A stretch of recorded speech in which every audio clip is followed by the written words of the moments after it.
Hello, friends. Welcome to the Wake Up with Gratitude podcast. I'm your host, Julie Boyer, and we're doing a very special event for the month of November.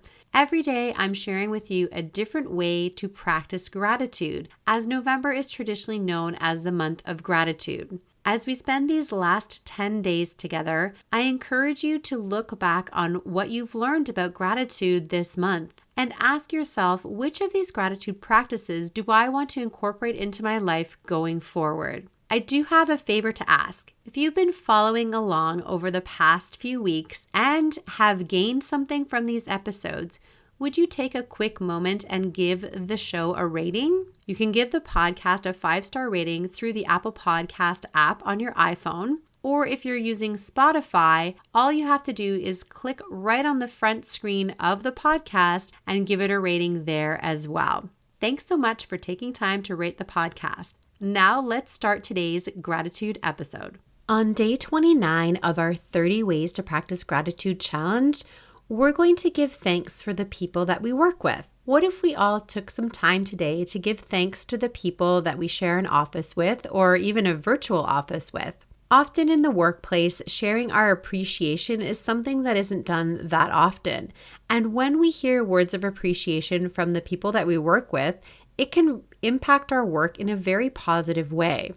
For those that are in leadership positions, ask yourself, how often am I giving negative or constructive feedback versus the time that I'm giving praise or appreciation? It seems obvious that employees will do more for a boss that appreciates them than one who doesn't.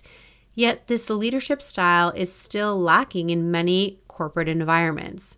And you don't have to be in a corporate environment to have a positive impact by sharing your gratitude. You can do this in any kind of workplace.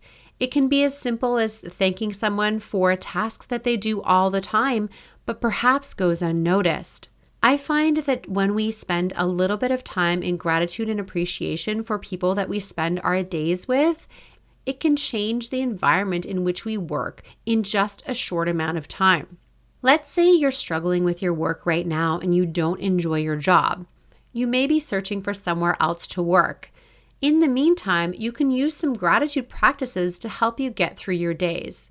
When we start focusing on the things that we're grateful for in our work environment changes, even if no one else does anything differently. You've probably heard the saying, what you focus on expands, and that's exactly what happens with gratitude.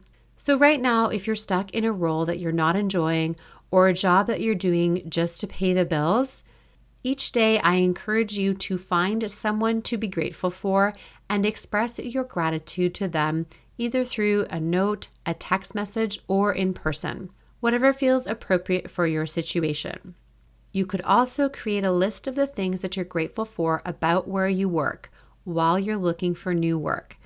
Take a look at that list when you're feeling down or frustrated with your work environment and remind yourself that there are a few things that you're grateful for about where you work. That might be simply that you are getting paid on a regular basis by this company. For those that are in a leadership or management type position, try expressing your gratitude and thanks to the team that you work with outside of an annual review or special situation. When we think about how much it would cost to replace a good employee, it's worth making the effort to let them know that they're appreciated, so they're much more likely to stay in that role. We may not be in a position to give them a raise or a promotion, but studies have shown that employees that feel appreciated are much more likely to stay at a role longer than those that feel like they are taken for granted. All of this sounds very simple and obvious, and that's the magic of gratitude. It is very simple. It doesn't cost anything to do, and sometimes it seems obvious that we should be grateful for others. But often we aren't, and we're not practicing gratitude on a daily basis. Or perhaps we're practicing gratitude at home, but not in our workplace. So today, I invite you to find a few moments in your workplace to practice gratitude, and most of all, express your gratitude to others that you share a work environment with. Please join me tomorrow for the final day of our 30 Ways to Practice Gratitude in the month of November.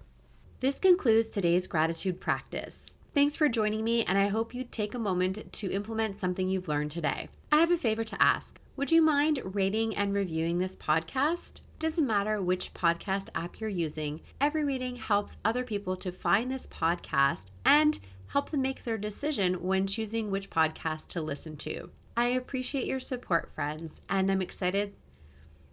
I appreciate your support, friends, and thanks so much for taking the time to listen and rating the podcast. I'll be back tomorrow with another way to practice gratitude.